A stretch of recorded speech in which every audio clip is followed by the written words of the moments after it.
a massive attack on X last night during the Musk-Trump interview. What exactly happened?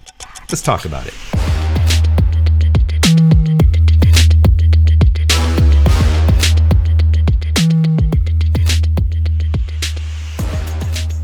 Hey everybody, welcome back to the channel. Thank you so much once again joining me for tea time. Today we have a little bit of fireside.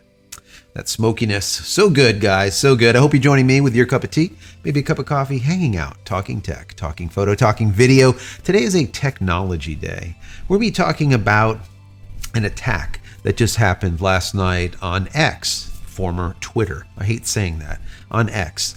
And I find it fascinating. Besides that there was this, they called it an interview. There really wasn't an interview. It was a conversation between Elon Musk and the former president, Donald Trump. And it was an interesting conversation for sure. But what ended up happening was when they were supposed to go live with this conversation, there was a massive attack on the servers. And I want to get into that attack with you because it's something that I deal with over the course of 25 years, and it's simply a DDoS attack, which is a denial of service. It's a distributed denial of service attack. And there's a lot of mitigation that can be done to stop this type of thing from happening. Obviously, there wasn't enough done because the attack went through and it pushed back this conversation. Now, there was millions and millions and millions of people tuned in. I think there was like 10, 20, 30 million, let's call it, people actually tuned in to listen to this conversation, which is a lot. What I find very interesting about this topic is that there are people out there and organizations that just will go through great lengths to squelch speech. So if they don't like a specific side or a specific ideology or a specific religion or a specific anything that doesn't, let's say, meld with their beliefs, then they want to squelch it. And I just think that that is just fundamentally flawed. It's like the reason why we've gotten to where we've gotten to is because everyone, or the majority of people in the past, have listened to one another. Of course, there's going to be wars, but we've listened to one another and learned from each other. And I think what happens is when you stop listening to the other side, or once again, the other ideology, the other religion, the other person, you lose out a lot. There's something to be said about people that just sit in a dark room, an echo chamber, and just listen to themselves all day, or simply speak to the choir. There's so many people that do that. They go into these friend groups that all believe in the exact same thing, and they just simply talk about those beliefs, and they just bounce things off each other. It's like simply an echo chamber. There's no room for growth. Right? And I've always been one that just sits kind of in the middle and I listen to everything. And that's why on this channel, I do what I do. I read a ton of different articles and then I boil it all down. I give you both sides and then I give you my commentary. And then I wait for yours because you're more important than I am here. Once again, I'm just this talking head here. I learn a lot from you guys. And last night, what you ended up having is not an interview, but just two guys shooting the shit, so to speak, for 2 hours. And you got to sit in and listen to the conversation. So I really like that type of conversation. All right. Right now, we're in this highly political time. Every 4 years, things get crazy. But I would like to see more of this personally. When we see these formal debates, it really feels very stuffed shirt, right? Everyone's shields are up. You really don't know who the person is at all. It's just like a persona is what you're seeing. They're acting. But when they just have a conversation, I think that's great. And I hope Vice President Harris ends up having a similar conversation on X. I think it'd be awesome just to have that sit down and just shoot the shit once again. I think that's great. So we'll see what ends up happening with this. Now, today we're going to get into this DDoS. I want to explain to you what happened because I think it's fascinating and I'm a nerd. So before we get into it, I want to say that if you enjoy the channel, if you enjoy the content, if you enjoy this nonsense, throw it a thumbs up. That'll be very, very helpful. Don't forget to subscribe if you're not. If you are, thank you very much. I appreciate that. Click this little button over here so when I go live or when a new video comes out, you will be notified of it immediately. And if you haven't downloaded any of my ebooks, consider doing so. They are free. Go to JCristina.com/books. And if you want to just say thank you for all of my hard work on this channel, I'll put a little link down here. It's a little thank you button. You can click on that, give $1 or $2 if you like. If not, that's perfectly fine. Videos are still free. Consider becoming a member of the channel. That would be even better. So let's jump right into this. What is this denial of service? I put some notes together because I want to hit all of the points, all right? So bear with me, and then maybe we'll jump over to my screen and I'll give you some real world examples of detection and whatnot. Once again, we're going to geek out today a little bit. We're going to geek out. So a denial of service, or a DDoS, which is a distributed denial of service attack, is when multiple computers or devices are used to overwhelm a target, like a website or a network, with an excessive amount of traffic. So to boil down that statement a little bit, let's say, for example, if you have a website that can handle a total of maybe 100,000 simultaneous connections, okay? That's all great until you hit 101,000. Then what ends up happening is that one person is waiting in the queue, so to speak, to get onto the website. And as they cycle through, that one gets in.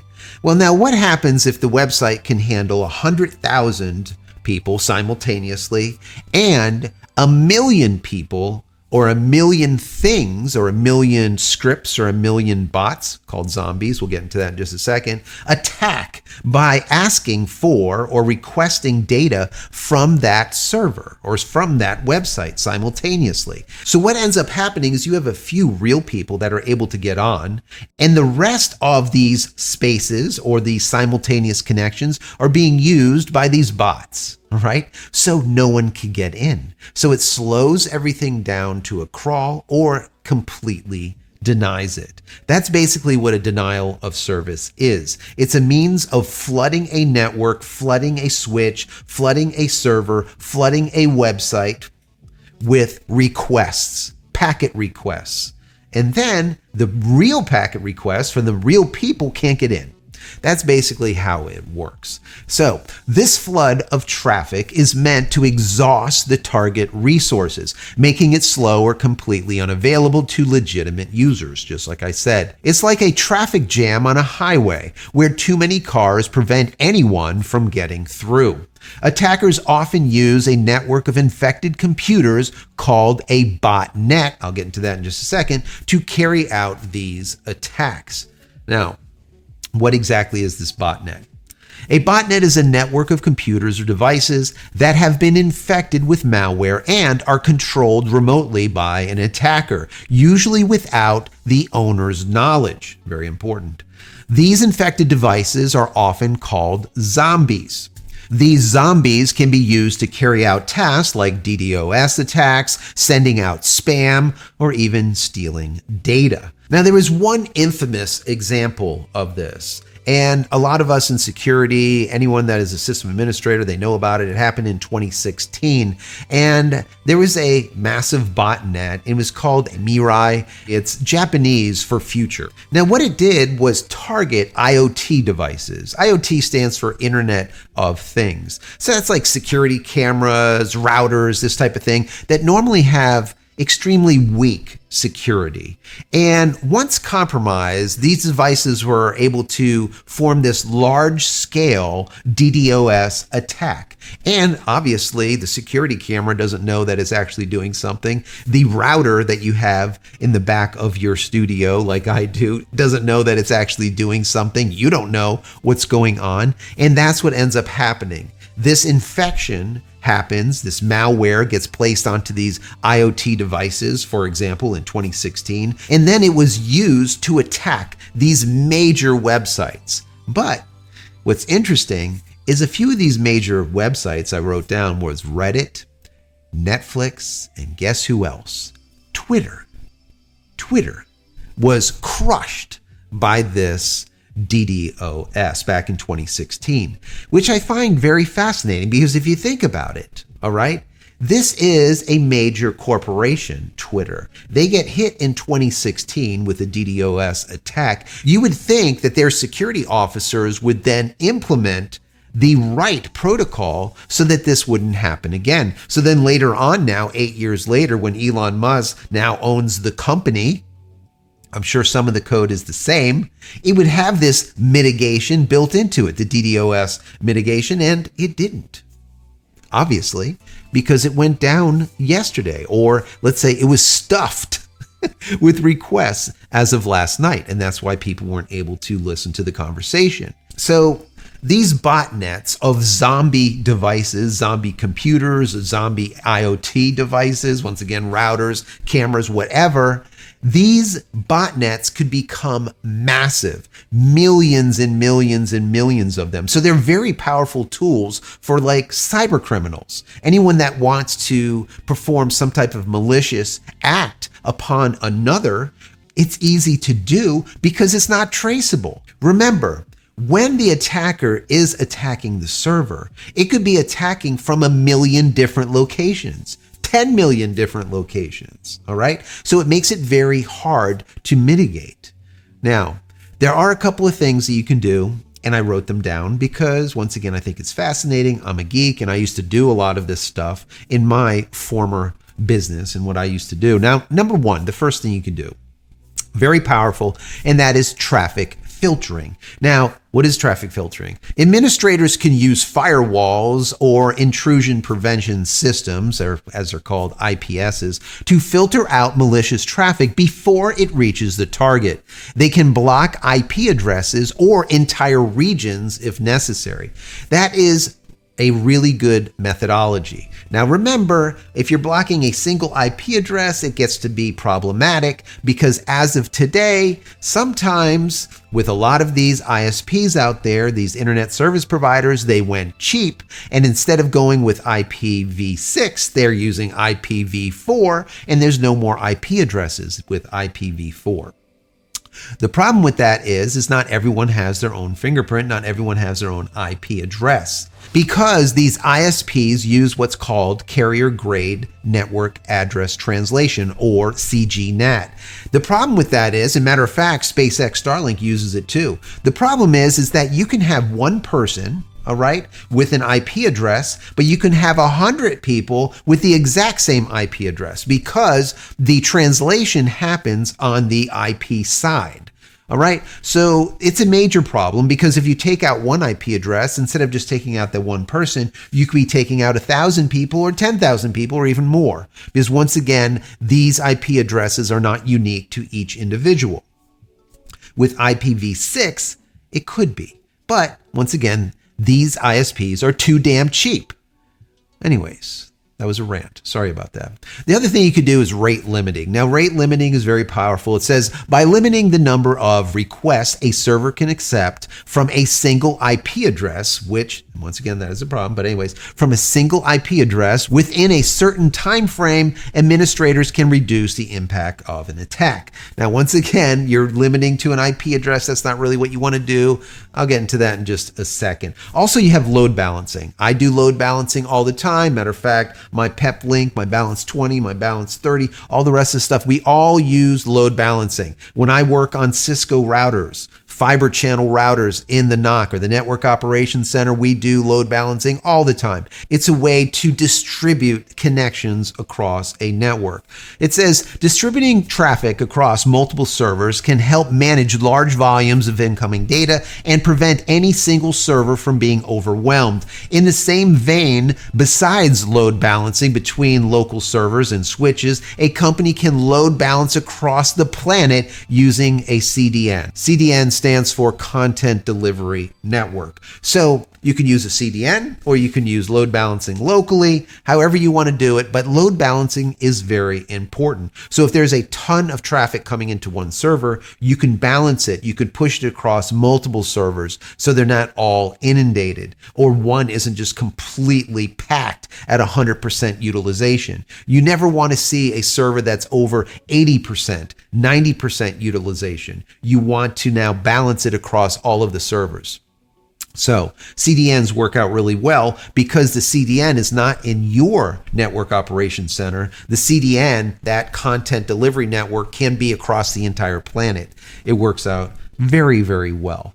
Doesn't fix it completely, but it is very helpful. Now, a DDoS protection service is another means that we've used. It says many companies offer specialization services that detect and mitigate DDoS attacks in real time. So this would be very similar to a VPN, for example, a virtual private network. All right. This virtual private network will basically do that. These VPNs can now take the traffic, move it to different servers across the planet at will when they need to, and just constantly move it around for you. So a cheap way of being able to mitigate the DDoS is go through a VPN and allow the VPN to do the service for you. Now, what's very interesting with the VPN is not only can the VPN give you that service to now push that traffic everywhere, but the VPN, that information that's coming through, that VPN can also do like port forwarding.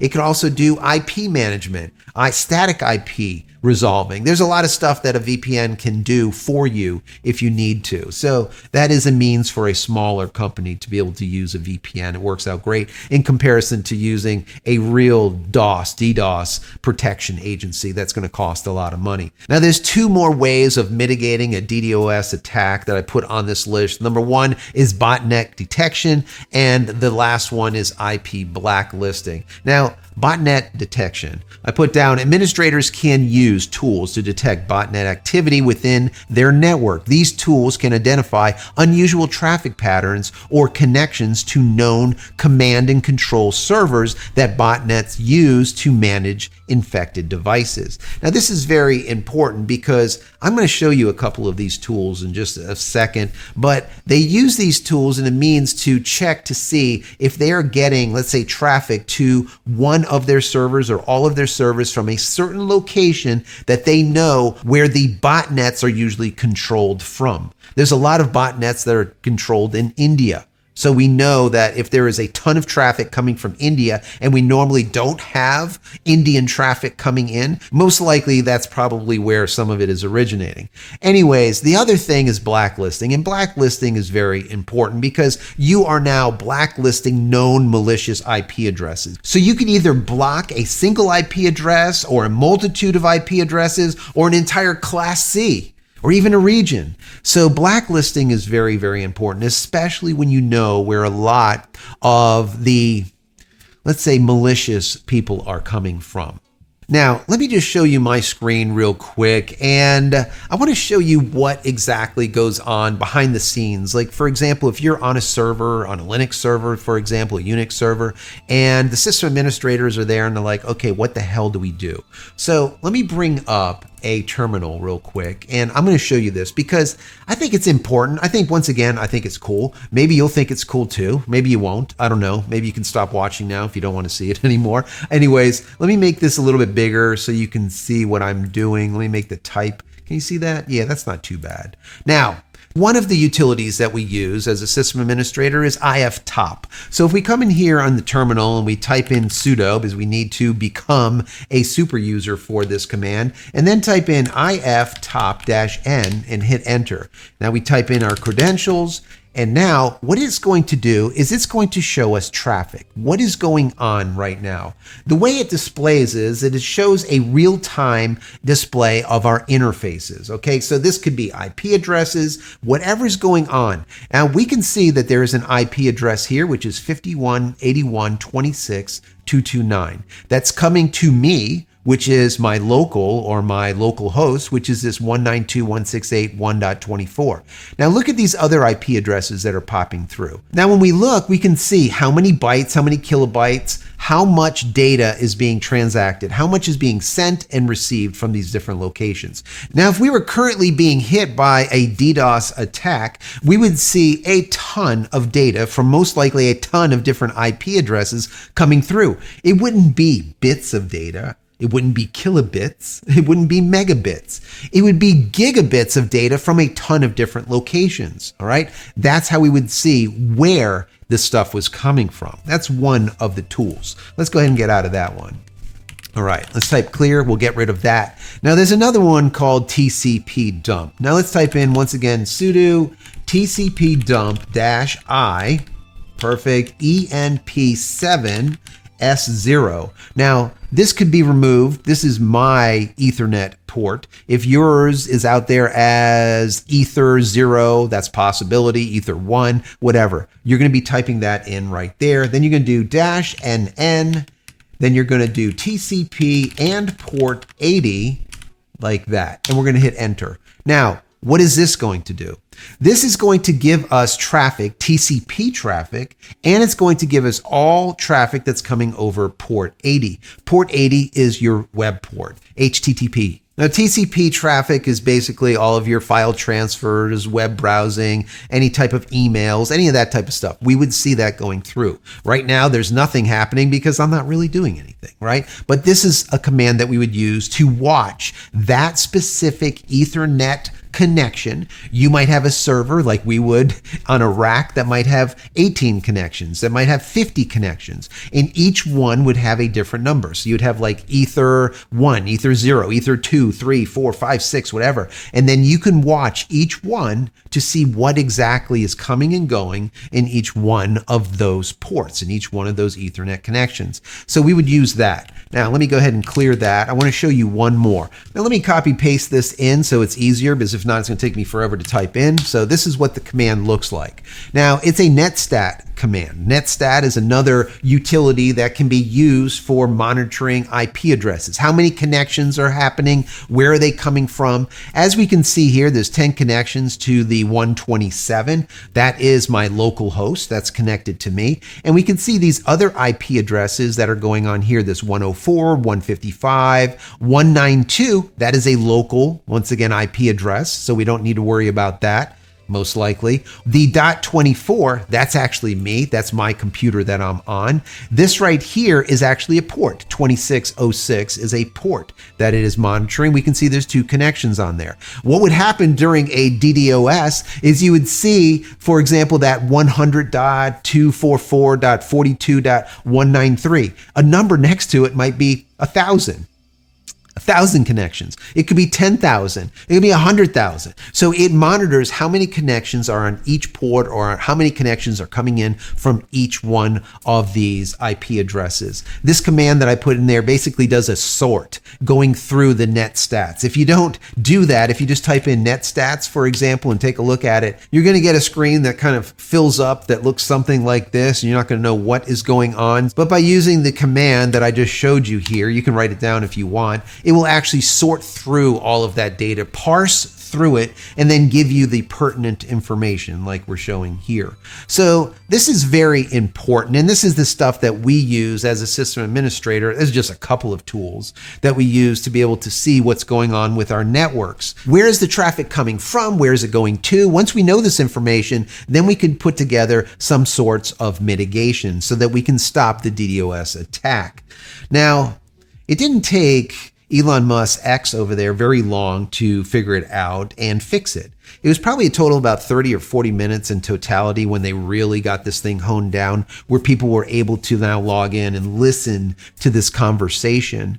But still, it happened. In my personal opinion, I don't think that it ever should have happened. Once again, X, or at the time Twitter, got hit with this massive DDoS attack, and so did Regedit, and so did Netflix, and a bunch of other major corporations back in 2016. So all of these traffic filters and rate limiters and load balancers and botnet detectors, as well as IP blacklists, should have all been in there 8 years ago.